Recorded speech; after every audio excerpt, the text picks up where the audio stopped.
Salut et bienvenue, je me nomme Karamoko. Je suis ivoirien, originaire de la ville de Kong. Aujourd'hui, je vais vous conter l'histoire de mon ami. Mais avant, aimez, commentez, partagez et abonnez-vous. Elle s'appelait Anaëla et avait 23 ans. Mais son regard portait le poids d'une vie bien plus longue.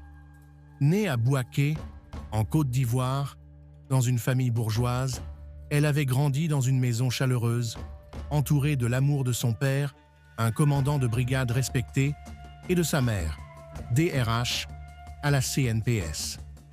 Les livres, les rêves et les espoirs avaient bercé son enfance dorée. Aux côtés de ses deux petits frères, des éclats de rire illuminant leur journée. Mais un jour, tout bascula. Une crise soudaine frappa leur ville, bouleversant leur existence.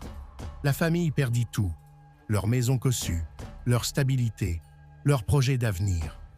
Réfugiés à Yamoussoukro, dans une ville qui leur semblait désormais étrangère, Anaëla et ses frères durent se reconstruire sur des ruines invisibles.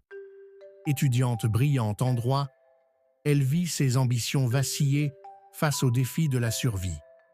Pour financer ses études et offrir une éducation à ses frères, elle prit une décision difficile qui pesait sur son cœur. Dans l'ombre des rues animées, elle vendait son corps, un sacrifice qu'elle portait en silence, motivée par le sourire de ses frères lorsqu'ils ouvraient leur cahier neuf.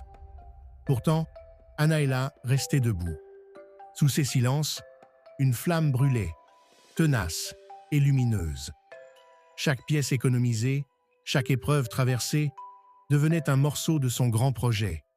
Le jour, elle étudiait avec acharnement, mémorisant les lois et les codes, rêvant de devenir avocate pour défendre ceux que la vie avait oubliés.